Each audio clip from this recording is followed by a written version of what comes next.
Welcome dear students, सफलतम classes में आपका एक बार फिर से स्वागत है। हमारा टॉपिक चल रहा है बेटा नाउन। हमने इसकी ऑलरेडी 3 वीडियो हम बना चुके हैं। आज हमारी जो 4th वीडियो होगी। जो हमारा पिछला वीडियो था उसमें हमने कुछ रूल किए थे। मैंने आपको बताया भी था कि हम इसके कुछ रूल हम कर चुके हैं। अभी कुछ एक रूल और हैं जो हम इस वीडियो में करने वाले हैं, तो आप उनको ध्यान से समझिएगा। और आगे बढ़ने से पहले आप हमारा चैनल है वो सब्सक्राइब जरूर कीजिएगा, लाइक कमेंट और शेयर भी अवश्य कीजिएगा।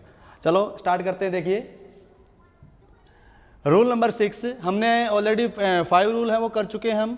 आज हम रूल नंबर 6 करेंगे। देखिए क्या है इसमें कि there are nouns that give different meanings when used as a singular and other meanings when used as a plural noun. क्या बताया गया है इसमें कि there are nouns that give different meanings. यहाँ पर मतलब कुछ नाउन्स होते हैं उनके अलग अलग मीनिंग्स होते हैं, एक ही वर्ड के अलग अलग मीनिंग होते हैं। When used as singular and other meaning when used as plural. उसका जो एक मीनिंग होगा उसका यूज़ हम सिंगुलर में करेंगे, और उसका जो अदर मीनिंग दूसरा मीनिंग होगा उसका हम किस में यूज़ करेंगे बेटा? प्लूरल में यूज करेंगे। सच एज एग्जाम्पल में देखते हैं। देखिए गुड, यहाँ पर क्या वर्ड है बेटा? गुड है। तो इसमें देखोगे आप गुड मीन्स वाइज। इसका मतलब क्या है यहाँ पर? वाइज, बुद्धिमान, ठीक है। एंड गुड्स मीन प्रॉपर्टी, और यहाँ पर गुड्स इसका मतलब क्या होता है बेटा? प्रॉपर्टी। क्या होता है इसका मतलब? यहाँ पर गुड्स का मीन्स वाइज और यहाँ पर गुड्स का mean property. Okay, next example देखिए अथॉरिटी। अथॉरिटी मीन्स क्या होता है बेटा? अधिकार। अथॉरिटी इज, यहाँ पर क्या है? अथॉरिटी एक कमांड है, यहाँ पर आज्ञा, कमांड दी जा रही है। और यहाँ पर वाहिल, जबकि अथॉरिटीज, यहाँ पर अथॉरिटीज मीन्स क्या होता है? पीपल इन पावर, सत्ता के जो लोग होते हैं ना, यहाँ पर मतलब इसमें गवर्नमेंट राजनीति के लिए, ठीक है, उसके पॉलिटिक्स के लिए यूज होता है। Authorities means people in power. Okay, तो यहाँ पर देखिए इन दोनों जो वर्ड्स हैं ये दोनों दिखने में सेम है बिल्कुल, और इनके मीनिंग है वो अलग अलग होते हैं। पहला है इसका यूज़ हम किसके लिए करते हैं? सिंगुलर के रूप में, और दूसरा जो इसका मीनिंग है उसका यूज़ करते हैं हम प्लूरल के रूप में। ओके, नेक्स्ट देखिए force means strength. Force, force word है, इसका मतलब क्या होता है? स्ट्रेंथ, ताकत, यानी कि सिंगुलर के रूप में इसका यूज होगा। With forces, forces is an army. इसका यूज, जो ये फोर्सेस वर्ड है इसका यूज किसके लिए करते हैं बेटा? Is an army. आर्मी में इसका यूज, इसका मतलब होता है आर्मी। ओके, फोर्सेस, सेना, ठीक है। आगे देखिए wages in singular form is punishment. ये जो वेजेस वर्ड है ना, इसके भी अलग अलग मीनिंग होते हैं। इसका सिंगुलर के रूप में हम कब यूज करेंगे? जब इसका मतलब पुनिशमेंट होता है। इसमें पुनिशमेंट के रूप में जब इसका यूज करते हैं। वाहिल जबकि wages are daily labour charges when used in the plural form. और दूसरा इसका मीनिंग क्या होता है बेटा? वेजेस, जो लेबर होती है हमारी, मजदूरी हम जिसको बोलते हैं, उसका अगर इसके लिए यूज़ करते हैं तो वेजेस का प्रयोग किस में होगा बेटा? प्लूरल फॉर्म में होगा। ओके, तो ये कुछ एक रूल थे जिसमें नाउन्स के डिफरेंट मतलब अगर इसका एक मीनिंग होता है उसका यूज़ हम सिंगुलर में करते हैं, और उसका जो सेकंड अदर जो मीनिंग होगा उसका यूज़ हम प्लूरल रूप में करेंगे। आगे देखिएगा कंटेंट। यहाँ पर क्या है? Content means satisfaction. इसका मतलब क्या होता है? सेटिस्फैक्शन, संतुष्टि। ओके, और आगे देखिए कंटेंट्स। ये क्या है बेटा? कंटेंट्स। इसका मतलब होता है इज थिंग्स कंटेंट, यानी कि किसी चीज़ के अंदर निहित होना, कोई सामग्री के रूप में इसका यूज़ किया जाता है। ओके, कंटेंट का मतलब होता है किसी के अंदर शामिल होना, ठीक है ना। आंतरिक जो सामग्री होती है उसके लिए हम कंटेंट्स का यूज़ करते हैं। ओके, इसके बाद देखिए आयरन। Iron is metal. यहाँ पर आयरन क्या है बेटा? एक धातु है जिसका हम सिंगुलर के रूप में यूज़ करेंगे। और आयरन्स, और यहाँ पर क्या है? आयरन्स मीन चेन्स और फेटर्स, जंजीर। यहाँ पर आयरन्स मीन क्या होता है? जंजीर, जिसका यूज़ हम किस में करेंगे? प्लूरल फॉर्म में उसका यूज करेंगे। ओके, ये था बेटा रूल नंबर 6। शायद आपको समझ में आ गया होगा जो मैं आपको बताना चाहता हूँ। यानी कि कहने का मतलब है यहाँ पर एक वर्ड्स जिसका मीनिंग अलग अलग होता है, एक मीनिंग का यूज़ सिंगुलर के रूप में किया जाता है और दूसरा उसका यूज होता है वो प्लूरल में किया जाता है। ओके, नेक्स्ट देखिएगा, रूल नंबर 7 बहुत आसान है। ये मैंने आपको मैं पिछली जो हमारी सेकंड वीडियो थी उसमें भी मैं बता चुका हूँ आपको। Material nouns generally do not take any article. Material noun जो भी होगा वो उसके साथ आर्टिकल का यूज़ नहीं हो सकता, उसके साथ आर्टिकल का यूज़ नहीं हो सकता। देखिए आप, गोल्ड, सिल्वर, सॉइल, आयरन, क्या सॉइल होता है इसके साथ हम ए एन का यूज़ कर सकते हैं? ए सॉइल, एन सॉइल? नो, नहीं कर सकते। देखिए, बिफोर देम, उनसे पहले आपको आर्टिकल नहीं मिलेगा। ये याद रखना पड़ेगा आपको, ये रूल हैं। ये कॉम्पिटिटिव एग्जाम के अंदर आपको ये छोटी छोटी चीज़ें आपको समझनी पड़ेंगी, तभी आप उसमें कॉम्पिटिटिव एग्जाम में इसको ठीक सही इसका आंसर दे सकते हो। ओके, तो देखिए मटेरियल नाउन, सबसे पहले तो आपको मटेरियल नाउन के एग्जाम्पल्स पता होने चाहिए। भाई मटेरियल नाउन में क्या क्या चीज़ें आती हैं जो मैंने आपको कल बताया था, तो जिसमें गोल्ड है, सॉइल है, मिल्क है, उसमें जो गोल्ड, सॉइल है, सिल्वर है, आयरन है, ये किस में आते हैं बेटा? ये मटेरियल नाउन में आते हैं। ओके, तो देखिए एग्जाम्पल में इनकरेक्ट, पहला जो सेंटेंस है वो इनकरेक्ट है। इसमें देखिए, my mother likes A gold. देखिए ये मटेरियल नाउन है, इसके साथ यहां पर क्या इसने यूज कर दिया? आर्टिकल। लेकिन मैंने क्या बताया कि मटेरियल नाउन के साथ कभी भी आर्टिकल्स का यूज नहीं होता। तो ये जो हमारा सेंटेंस है ये क्या है बेटा? इनकरेक्ट सेंटेंस है हमारा। तो देखिए, my mother likes A gold and not a silver, और इसके साथ भी यहाँ पर क्या यूज हो गया बेटा? सिल्वर क्या है? मटेरियल नाउन, और इसके साथ किसका यूज हो गया बेटा? ए का यूज कर दिया। लेकिन हमने बताया मटेरियल नाउन के साथ ए एंड द का यूज नहीं हो सकता। ओके, अब देखिए करेक्ट सेंटेंस कौन सा होगा? My mother likes gold, simple, my mother likes gold and not silver. कहता है कि मेरी माँ है वो गोल्ड को लाइक करती है, नॉट सिल्वर, सिल्वर को लाइक नहीं करती। ठीक है ना? इसमें देखिए आपको दोनों के पीछे आर्टिकल नहीं लगा हुआ। ओके, एक और एग्जांपल लेते हैं। इनकरेक्ट, पहला सेंटेंस इनकरेक्ट है, cooking food on a cast iron pan. ठीक है ना? तो यहां पर क्या है? ए का यूज कर दिया, इज हेल्दी। ये कहता है कि cooking food on a cast iron pan is healthy, और इसका करेक्ट में क्या होगा? देखिए, कुकिंग फूड ऑन, इसके साथ देखिए, इसके साथ किसका यूज नहीं होगा बेटा? मैंने बताया था मटेरियल नाउन के साथ आर्टिकल का यूज नहीं होता। तो इसका जो करेक्ट है बेटा वो सेकंड इसका करेक्ट सेंटेंस है। ओके, तो ये था रूल नंबर 7, मटेरियल नाउन। आपको मटेरियल नाउन के एग्जाम्पल पता होने चाहिए कि मटेरियल नाउन क्या क्या चीज़ें मटेरियल नाउन में आती हैं।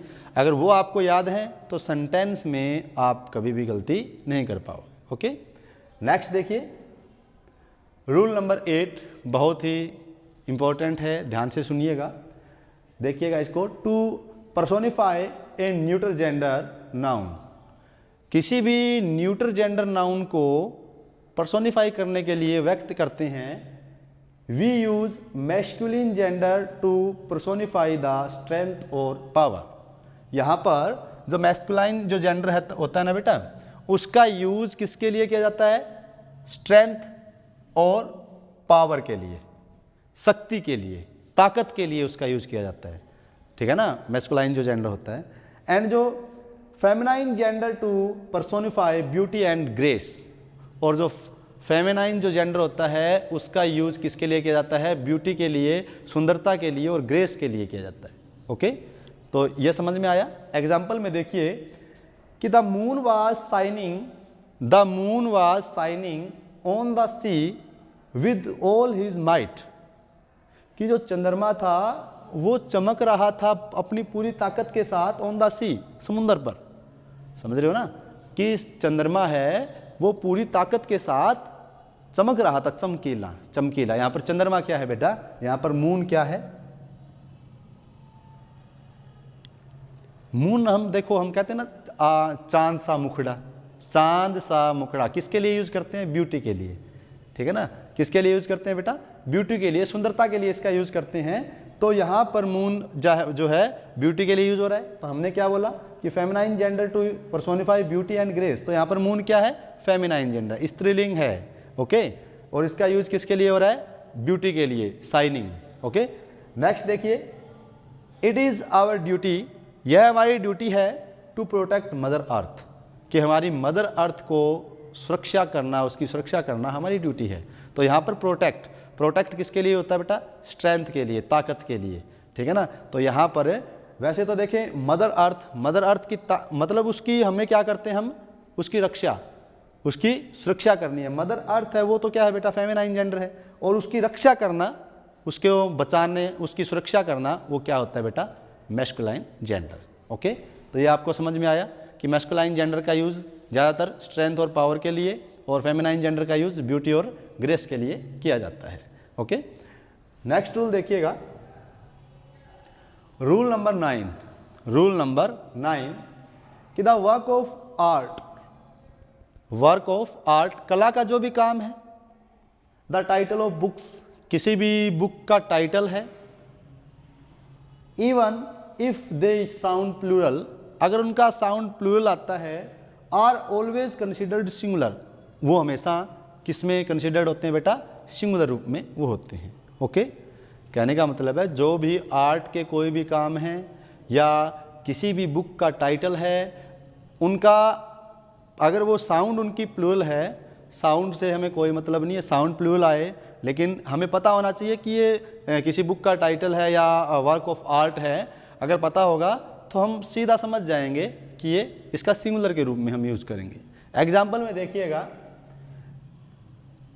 एग्जाम्पल है द प्लेस ऑफ इल्यूशंस क्या होता है बेटा? भ्रम, यानी कि भ्रम की जगह, भ्रम का स्थान, is an incredible narration of the Mahabharata, कि महाभारता जो क्या है, एक इनक्रेडिबल, एक बहुत ही बढ़िया कथा है ये, ठीक है ना। द प्लेस ऑफ इल्यूशंस, यहाँ पर देखिए द प्लेस ऑफ इल्यूशंस, यहाँ पर आपको क्या नजर आ रहा है बेटा?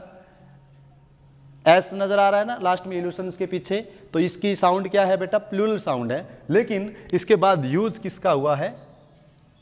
इज का हुआ है। इसके बाद यूज किसका हुआ है?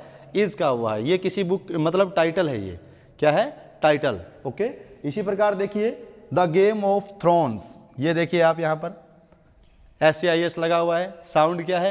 प्लूरल साउंड है। तो प्लूरल साउंड है तो द गेम ऑफ थ्रोन्स, कांटों का खेल, द गेम ऑफ थ्रोन्स, कांटों का खेल, is my favourite drama series. ये क्या है? वो कहता है कि जो कांटों का खेल कोई ड्रामा है, कोई सीरीज़ है, वो उसकी फेवरेट है, मेरी वो फेवरेट है। तो यहाँ पर देखिएगा द गेम ऑफ थ्रोन, ये भी किसी सीरियल्स का नेम है बेटा, ठीक है ना। तो टाइटल है ये, तो इसकी साउंड है वो प्लूरल है, लेकिन हमने इसके साथ यूज़ क्या किया? इज़, तो इसका सिंगुलर के रूप में यूज़ होता है। तो सीरीज़ तो बेटा एक ही होती है ना, नाटक होता है या कोई भी सीरियल होता है वो सिंगुलर होता है, ठीक है ना। तो इसकी साउंड प्लूरल आए, लेकिन यूज इसका किस में होगा? सिंगुलर में होगा। ओके, तो ये था रूल नंबर 9। कोई भी वर्क ऑफ आर्ट, कोई भी कला का काम आता है या कोई भी किसी भी बुक का टाइटल होता है, तो उसकी साउंड प्लूरल मिलेगी आपको, लेकिन उसका यूज किसके लिए होगा? सिंगुलर में होगा। ओके, नेक्स्ट रूल देखिए, रूल नंबर 10। इसमें क्या है? फॉर स्मॉल क्रिएचर्स, इंसेक्ट्स और वेरी यंग चिल्ड्रन, छोटे जो जीव होते हैं, कीट पतंगे होते हैं, और वेरी यंग चिल्ड्रन, जो बिल्कुल छोटा बच्चा होता है, न्यूट्रल जेंडर इज यूज्ड। उसके साथ कौन सा जेंडर यूज होता है बेटा? वो न्यूट्रल जेंडर के रूप में उनका यूज होता है। एग्जाम्पल में देखिएगा, एग्जाम्पल देखिए द बेबी छोटा बच्चा, ठीक है ना। बेबी क्या होता है बेटा? छोटा बच्चा। वांट्स फूड एवरी आवर, छोटा बच्चा होता है जिसका अभी अभी जन्म हुआ है, मतलब 1 और 2 मंथ्स का अगर बेबी है, तो वो क्या करेगा? वांट्स फूड एवरी आवर, वो हर घंटे उसको क्या चाहिए बेटा? फूड चाहिए, यानी कि उसको दूध चाहिए, मिल्क चाहिए, ठीक है। और इट स्टार्ट्स क्राइंग, फिर वो क्या कर देता है? रोना स्टार्ट कर देता है। तो यहाँ पर समझिए इसको, इसके साथ किसका यूज हुआ है? इट। किसका यूज हुआ है यहाँ पर?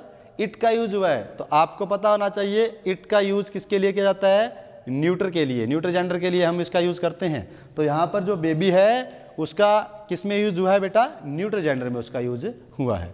ओके, समझ में आया। नेक्स्ट एग्जांपल देखिए, I could see the butterfly moving its wings, ये किसी कीट का नाम है कि मैं बटरफ्लाई को देख सकता था पंख फैलाए हुए।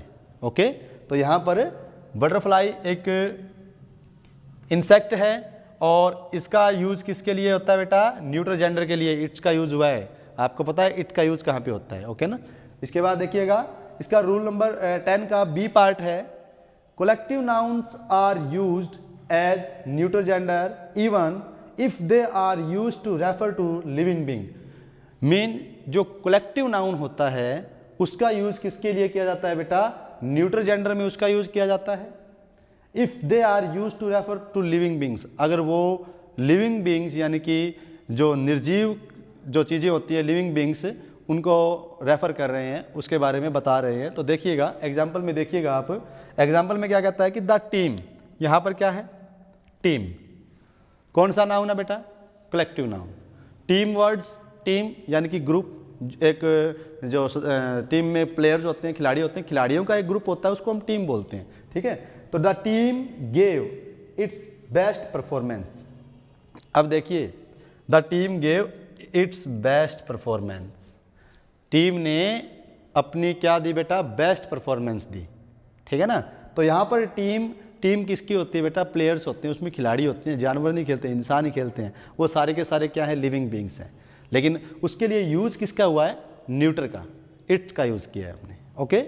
आगे देखिएगा the army is at its best to protect the country. यहां पर देखिए आर्मी क्या है बेटा, आर्मी, आर्मी भी क्या होती है, कलेक्टिव नाउन। आर्मी जो वर्ड है वो कौन सा है बेटा, कलेक्टिव नाउन। हमारी जो देश की सेना है, हमारे देश की सेना है, उसमें क्या एक ही सैनिक है, नहीं, आर्मी के अंदर पूरा का पूरा सैनिकों का ग्रुप होता है। आर्मी का मतलब क्या होता है, जिसमें बहुत सारे सैनिकों का ग्रुप होता है। उसके लिए आर्मी जो वर्ड है वो क्या है, एक कलेक्टिव नाउन है। लेकिन इसके साथ इसको किस में यूज किया हमने, न्यूट्रल जेंडर के रूप में। इसके साथ किसका यूज कर दिया बेटा, इट्स का। देखिए the army is at its best to protect the country, कि आर्मी क्या करती है बेटा, अपना बेस्ट देती है प्रोटेक्ट द कंट्री, किसी भी मतलब देश की सुरक्षा करने के लिए वो अपना बेस्ट परफॉर्मेंस देती है, ठीक है ना। तो यहाँ पर आर्मी के साथ भी इट का यूज हुआ और टीम के साथ भी इट का, लेकिन ये दोनों रेफर किसको करते हैं, लिविंग बीइंग को। किसको रेफर करते हैं, लिविंग बीइंग को, ओके। तो ये थे बेटा हमारे नाउन्स के कुछ रूल। मैं आशा करता हूँ कि आपको सारे रूल है वो बहुत अच्छे से समझ में आ गए होंगे। अगर कुछ भी कोई भी प्रॉब्लम आपको आती है तो आप कमेंट बॉक्स में कमेंट करके ज़रूर पूछिएगा, तो आपकी प्रॉब्लम है उसका सॉल्यूशन हम आपको करवाएंगे, ओके। तो अभी हमारा नाउन का जो चैप्टर है वो कंप्लीट हो चुका है। हमारी जो नेक्स्ट वीडियो होगी उसमें हम कुछ प्रैक्टिस सेट करेंगे, कुछ सेंटेंसेज लेंगे, उसमें हम नाउन्स के कुछ प्रैक्टिस करेंगे। तो उससे आपका जो नाउन का जो चैप्टर है वो बिल्कुल क्लियर हो जाएगा। नाउन में जो भी प्रॉब्लम आती है कॉम्पिटिटिव एग्जाम में, जो भी आपसे क्वेश्चन पूछे जाते हैं, तो उसमें वो सारा का सारा सोल्यूशन उसमें हो जाएगा, ओके। तो स्टूडेंट्स आज के लिए इतना ही। आगे बढ़ने से पहले हमारा चैनल है वो शेयर कीजिएगा, सब्सक्राइब कीजिएगा इसको, ठीक है, लाइक और कमेंट जरूर कीजिएगा। Thank you and have a nice day.